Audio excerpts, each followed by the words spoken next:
Welcome students, welcome to our new class. आज हम लोग एडजेक्टिव का नेक्स्ट डिवीजन पढ़ेंगे और इसके पहले हम लोग कल का एक क्विक रिकैप कर लेते हैं। कल हम लोगों ने पढ़ा था एडजेक्टिव्स का डिवीजन उसके पोजीशन के आधार पर, जिसमें कि हम लोग पढ़े थे एट्रीब्यूटिव और प्रेडिकेटिव एडजेक्टिव्स। उसके अलावा हम लोग ब्रीफली पोस्ट पॉजिटिव एडजेक्टिव्स के बारे में भी जाने थे। तो आज हम लोग जो दूसरा डिवीजन होगा हम लोगों का, वो होगा एडजेक्टिव के टेंस के हिसाब से जो यूज होते हैं उसके आधार पर, और इसको स्टैटिक और डायनेमिक बोला जाता है। एक्चुअली यहाँ पे एक कंसेप्ट आपके दिमाग में होना चाहिए कि नॉर्मली वर्ब हो, एडवर्ब हो या एडजेक्टिव हो, इसमें एक बहुत सटल डिवीजन होता है जो उसके स्टेट के और उसके एक्शन को रिप्रेजेंट करने के आधार पर किया जाता है। हालांकि एडजेक्टिव्स जनरली एक्शन को रिप्रेजेंट नहीं करता, ये इस मामले में यहाँ पे ये वर्ब से अलग हो जाता है। लेकिन कुछ एडजेक्टिव्स केवल आपके स्टेट को शो करते हैं, डिनोट करते हैं, और कुछ एडजेक्टिव्स आपके टेम्परामेंट को भी डिनोट कर सकते हैं। तो यहाँ पे उसी आधार पे वो डिवीजन किया जाता है। तो स्टैटिक और डायनेमिक पढ़ने की जरूरत इसलिए है कि अब ट्रेंड है कि उस तरीके के क्वेश्चंस भी एग्जाम में पूछे जाते हैं, या कई बार आप यूज करने में जब आप अपने से कुछ लिख रहे होते हैं तो वहां पे अगर गलत यूज होता है तो बड़ा क्लमजी साउंड होता है। तो एडजेक्टिव का ये डिवीजन हम लोग शुरुआत करते हैं। Static and dynamic. स्टैटिक और डायनेमिक। तो मोस्ट एडजेक्टिव्स जो हैं वो स्टैटिक्स में ही आते हैं। Most of the adjectives are statics, लेकिन कुछ जो हैं जो आपके टेम्परामेंट को शो करते हैं, जो आपके बिहेवियर पैटर्न को शो कर सकते हैं, वो डायनेमिक में आ जाते हैं। जैसे नर्वस, जैसे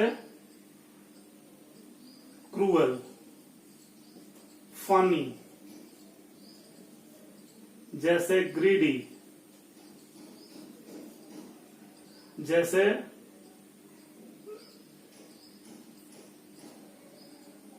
र्यूड, इस टाइप के काम, नॉइजी, नॉटी। तो ये जो वर्ड्स हैं ये आप देख सकते हैं, वर्ड से ही क्लियर है कि ये सारे इधर जो एडजेक्टिव्स आएंगे, टॉल, शॉर्ट, इस एडजेक्टिव से ये अलग हो जाते हैं। इसमें गुड भी शामिल कर सकते हैं आप। अब मेन डिफरेंस ये पढ़ने के पीछे जो कारण है वो मेन डिफरेंस ये है कि these stative adjectives should not be used in progressive aspect. Progressive aspect means continuous tense में यूज नहीं होगा अगर आप अपने इजी लैंग्वेज में इसको समझें तो, ये स्टेटिव एडजेक्टिव्स। और दूसरा चीज कि ये इंपरेटिव में भी यूज नहीं होगा। तो ये दोनों में यूज करने पर ये गलत हो जाएगा। कंटिन्यूअस में भी यूज नहीं होगा और इंपरेटिव में भी यूज नहीं होगा। मतलब इसको एग्जांपल में देखिए, टॉल हमने यहां पर लिखा है, ही इज बीइंग टॉल। तो ये सेंटेंस नॉर्मली एक्सेप्टेबल नहीं है, मीनिंग वाइज भी गलत हो जाएगा। या बी टॉल, ये भी नॉर्मली यूज में नहीं आएगा। लेकिन यहां पे you are being cruel, you are being cruel, ये हम यूज कर लेते हैं। या डोंट बी सो क्रूएल, यहां पे इस तरीके से भी यूज कर लिए। तो इंपरेटिव में भी यूज कर लिए और कंटिन्यूअस में भी यूज कर लिए, प्रोग्रेसिव में भी यूज कर लिए।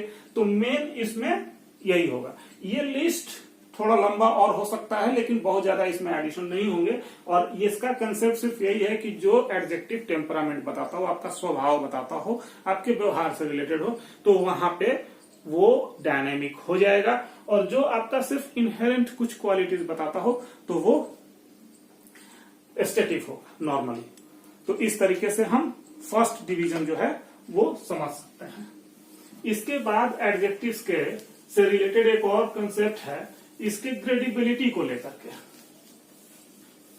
ऐसे नॉर्मली आप सभी लोग डिग्रीलेस एडजेक्टिव्स पढ़ते हैं, वो इस तरीके का कुछ कॉम्प्लिकेटेड नहीं है, सभी लोग जानते हैं उसके बारे में, लेकिन थोड़ा सा एक आइडिया ले लिया जाए।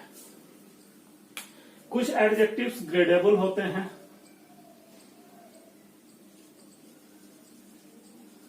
और कुछ एडजेक्टिव्स नॉन ग्रेडेबल होते हैं।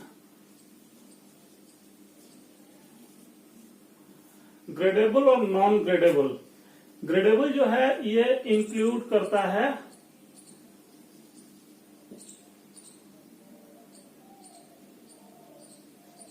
कंपैरिजन, मतलब एडजेक्टिव का डिग्री भी होना चाहिए, एंड एम्फेसिस, उसका एम्फेसाइज किया जा सकता है कि नहीं किया सकता, इसके आधार पर ग्रेडेबिलिटी डिपेंड करती है। तो इसमें जो भी डायनामिक एडजेक्टिव्स हमने अभी अभी पढ़ा, वो सारे एडजेक्टिव्स ग्रेडेबल हो सकते हैं। और स्टैटिव्स में भी most of the adjectives are gradable. कुछ एडजेक्टिव्स केवल नॉन ग्रेडेबल होते हैं। यहां पर ग्रेडेबल का एक एग्जाम्पल लिख लीजिए कि जैसे ही इज वेरी टॉल, तो हमने देखा कि ये इसके आगे वेरी लगा के इंटेंसिफाई कर सकते हैं इसको, तो ये ग्रेडेबल हो गया। इसका कंपैरिजन भी हो सकता है, टॉल का टॉलर और टॉलेस्ट भी हम यूज करते हैं, तो यहाँ पे ये ग्रेडेबल है। लेकिन नॉन ग्रेडेबल में दो तीन तरीके से इसके कंसेप्ट को दिमाग में रखिए। फर्स्ट तो टेक्निकल वर्ड्स,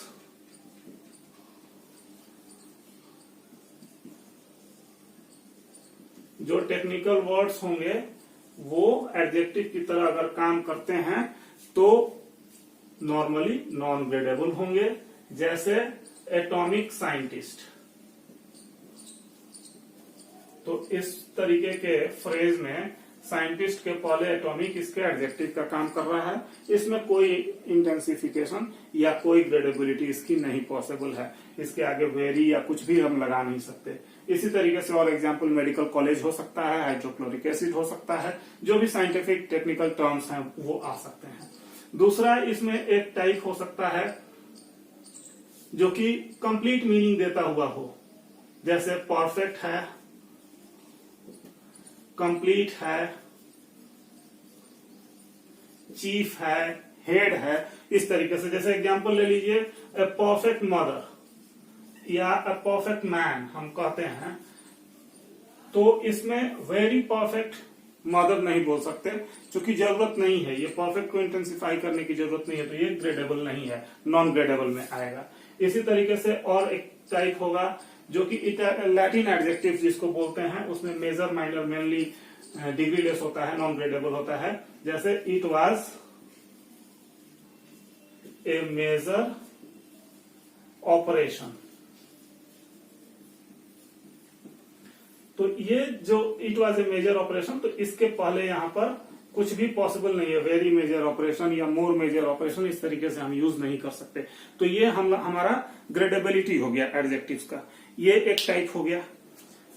अब इसके बाद एडजेक्टिव इतना पढ़ने के बाद जो एक और जगह पे हमारी समस्या फंस सकती है, एग्जाम में हमको प्रॉब्लम हो सकती है, वो ये होती है कि अगर एक ही सेंटेंस में एक से ज्यादा एडजेक्टिव्स यूज हो रहा है, मीन्स सेंटेंस है उसमें एक नाउन फ्रेज है, तो नाउन के साथ एडजेक्टिव का यूज होगा, और उस नाउन के साथ अगर एक बार में एक से ज्यादा एडजेक्टिव आए तो उसका सीक्वेंस क्या होना चाहिए, उसका ऑर्डर क्या होना चाहिए, ये जानना जरूरी है। लेकिन उसके पहले थोड़ा टर्म्स जानने के उद्देश्य से सिर्फ कन्वेंशनल जो डिवीजन है एडजेक्टिव का वो जान लिया जाए।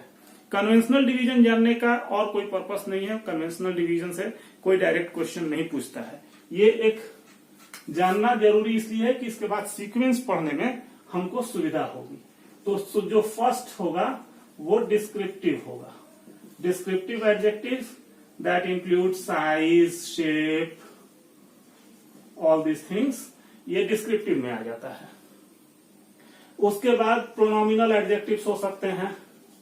तो प्रोनोमिनल एडजेक्टिव्स जो हैं ये मॉडर्न इंग्लिश में डिटर्मिनर्स में आ जाते हैं, तो इसको पढ़ने की जरूरत नहीं है, हम लोग ऑलरेडी डिटर्मिनर वाले क्लास में इसको पढ़ चुके हैं। क्योंकि प्रोनोमिनल में जो प्रोनाउंस हैं जो एडजेक्टिव्स के रूप में भी यूज हो सकते हैं, तो हम डिटर्मिनर में ये डिस्कस कर चुके हैं कि नाउन के पहले आता है। तो यहाँ पे डिटर्मिनर और एडजेक्टिव में थोड़ा सा डिफरेंस भी हम लोगों को जान लेना चाहिए। वो पहले एडजेक्टिव था, कन्वेंशनल ग्रामर में उसको एडजेक्टिव का के कैटेगरी में रखा जाता था। आज के डेट में वो डिटर्मिनर, रेगुलर पोस्ट डिटर्मिनर के कैटेगरी में आ गया है। जैसे पॉजेसिव हम लोग पढ़ चुके हैं, डेमोन्स्ट्रेटिव पढ़ चुके हैं। तो डिफरेंस ये होता है कि डिटर्मिनर नाउन से थोड़ा डिस्टेंस बना सकता है, एडजेक्टिव जो होता है वो ज्यादा इनहेरेंटली क्लोजली जुड़ा हुआ होता है नाउन से, उसके मीनिंग के लिए। तो इसलिए एडजेक्टिव ये न होकर के ये डिटर्मिनर में आज आ गया। बाकी एडजेक्टिव से ये इसी तरीके से डिफरेंट है कि ये उतना इनहेरेंटली, उतना क्लोजली नहीं जुड़ा हुआ होता है किसी एडजेक्टिव से, जितना कि बाकी एडजेक्टिव्स, ये डिस्क्रिप्टिव एडजेक्टिव, ये सारे सब जुड़े हुए होते हैं। अब नेक्स्ट जो इसका टाइप होगा वो लिमिटिंग एडजेक्टिव। तो लिमिटिंग एडजेक्टिव्स भी आज के डेट में हम पोस्ट डिटर्मिनर के रूप में यूज कर लेते हैं नॉर्मली, और इसमें जितना हम लोगों ने एट्रीब्यूटिव ओनली में कल लिस्ट देखा था वो लगभग आ जाएंगे, जैसे सेम, मेयर, वेरी, ये सारे जो हैं लिमिटिंग एडजेक्टिव्स हैं। तो लिमिटिंग एडजेक्टिव्स का रोल ये होता है कि नाउन के इम्प्लीकेशन को लिमिट करता है या एम्फसाइज करता है। तो ये एक तरीके से एम्फसाइजर भी, इंटेंसिफायर की तरह भी यूज होता है। तो यहाँ पे जैसे they stayed in the same room, अगर हम एग्जाम्पल देते हैं, they stayed in the same room, वे लोग एक ही कमरे में ठहरे। तो यहाँ पर सेम का फंक्शन क्या है, वो बता रहा है कि बहुत सारे लोग होंगे लेकिन कमरा एक ही था। तो कमरे के इम्प्लीकेशन को वो लिमिट कर रहा है या उसको एम्फसाइज कर रहा है, दोनों काम कर रहा है। तो इसलिए इसको लिमिटिंग एडजेक्टिव या एम्फसाइजिंग एडजेक्टिव दोनों बोला जा सकता है। इसके बाद पार्टिसिपल एडजेक्टिव्स में हम लोग देखते हैं प्रेजेंट और पास्ट हो सकता है। प्रेजेंट में वर्ब में आईएनजी लगा देते हैं और वर्ब में ईडी लगा देते हैं, जैसे रनिंग ट्रेन या एक्सपीरियंस्ड टीचर। तो इस तरीके के जो एडजेक्टिव्स होंगे वो जैसे एम्यूज्ड या एम्यूजिंग, जैसे इंटरेस्टेड, इंटरेस्टिंग। तो इस तरीके से ये इंटरेस्टिंग फिल्म, इंटरेस्टेड ऑडियंस, इस तरीके से जो हमारा यूज होगा वो पार्टिसिपल एडजेक्टिव, मतलब वर्ब्स यूज्ड एज एडजेक्टिव्स आप बोल सकते हैं पार्टिसिपल को। उसके बाद डिनोमिनल एडजेक्टिव्स होते हैं। यहां पे हम बोल सकते हैं कि नाउन को एडजेक्टिव्स के रूप में हम यूज कर लेते हैं, जैसे गोल्ड है, रिंग। यहां पे ये भी नाउन है, ये भी नाउन है, लेकिन this noun has been used as adjectives. तो ये कुछ कन्वेंशनल नोमेनक्लेचर्स हैं एडजेक्टिव्स के। इसके बाद एक और एडजेक्टिव होता है proper. Proper adjective generally origin बताता है, जैसे इंडियन हो गया, अमेरिकन हो गया, अफ्रीकन हो गया, ये सारे जो वर्ड्स हैं जो आपका सिटीजनशिप, आपका प्लेस ऑफ ओरिजिन बताते हैं, तो वो प्रॉपर एडजेक्टिव्स हो जाते हैं। तो ये कुछ नोमेनक्लेचर्स हैं कन्वेंशनल एडजेक्टिव से रिलेटेड। अब इसके बाद इसका अदरवाइज कोई यूज नहीं है एग्जाम पॉइंट ऑफ व्यू से। ये एक डिस्क्रिप्टिव पार्ट है एडजेक्टिव पढ़ने का, जिसको कि कन्वेंशनल बुक्स में दिया जाता है। अब इसके बाद मेन हमारा जो इससे रिलेटेड कंसेप्ट है वो यही है कि अगर एक से ज्यादा एडजेक्टिव होगा एक एग्जाम, एक सेंटेंस में, तो how should we arrange that. और अगर सीक्वेंस की बात करें तो सीक्वेंस एक पर्टिकुलर फॉलो होता है, हालांकि ये बहुत रिजिड नहीं, जैसा कि मैं बोल चुका, ये बहुत सारे स्कॉलर्स इसमें वैरी भी करते हैं। तो लेकिन फिर भी एक जो जनरल कॉन्सेंसस है उसके हिसाब से अगर हम देखें तो सबसे पहले पर्सनल ओपिनियन आता है, उसके बाद साइज आता है, उसके बाद क्वालिटी आता है, उसके बाद एज आता है, उसके बाद शेप आता है, उसके बाद कलर आता है। लेकिन यहां पर एक प्रॉब्लम है, इसके आगे भी है अभी डिवीजन, लेकिन यहां पर एक रुक करके हम लोग देख लें कि पर्सनल ओपिनियन में आप किसी को नाइस बोल सकते हैं, तो क्वालिटी में ये नहीं आएगा। तो यहाँ पे थोड़ा सा ध्यान रखना चाहिए कि ऑब्जेक्टिव एग्जाम्स में अगर हम बात करें ऑब्जेक्टिव एग्जाम्स की, तो उस स्थिति में हम लोग इसको न मान के चलेंगे। दूसरी बात एक डिफरेंस आती है कि कुछ बुक्स में जैसे जॉन स्टूअर्ट को अगर फॉलो किया जाए तो ये सीक्वेंस मिलेगा, लेकिन जो स्वात्रिक की बुक है वहां पे साइज के इमीडिएटली बाद शेप आ जाता है। साइज और शेप एक साथ होना चाहिए, तो इसमें आप थोड़ा वेरिएशन रख सकते हैं अपने हिसाब से, जैसा ऑप्शन आपको मिले एग्जाम में उस हिसाब से आप करें। साइज के बाद इमीडिएटली शेप दे करके फिर क्वालिटी दें, एज दें, कलर दें, size, shape, quality, age, colour, derivative मतलब प्लेस ऑफ ओरिजिन। लेकिन यहां पे एक बात आती है कि कई बार उसके बनाने के मेथड आ जाते हैं जो कि ह्यूमन बीइंग के लिए अगर आप बात नहीं कर रहे हैं, मटेरियल की बात आ जाती है, या उसका पर्पस जो होता है वो हो जाता है। तो यहाँ पे कलर के बाद आप सबसे पहले उसका मेथड दे सकते हैं, उसके बाद ओरिजिन देंगे, उसके बाद मटेरियल देंगे, और उसके बाद पर्पस देंगे, और तब फाइनली इन सब के बाद नाउन आ जाएगा। तो ये सीक्वेंस एक मोटा मोटी फॉलो होना चाहिए। तो साइज में हम क्या क्या डाल सकते हैं, लॉन्ग, शॉर्ट, जो भी है, इतना तो समझ में आ रहा होगा सभी स्टूडेंट्स को। क्वालिटी में गुड, बैड, नाइस, लवली, ये सब डाल सकते हैं। हालांकि अगर इस तरीके से डिवीजन करना होगा तो नाइस, लवली जो है ये हम इसमें डालेंगे, ओपिनियन में डालेंगे। वो आपका ओपिनियन हो सकता है, कौन आपको ऐसा लगता है। कुछ चीजें होती हैं जो जनरल क्वालिटी होता है तो उसमें हम इसको डाल सकते हैं। एज, यहाँ पे हम न्यू, ओल्ड, यंग डाल सकते हैं। शेप में राउंड, स्क्वायर, ये सब चीजें डाल सकते हैं। कलर में white, green, black, fair, dark, ये सब डाल सकते हैं। मेथड में कार्ड, स्कल्प्टेड,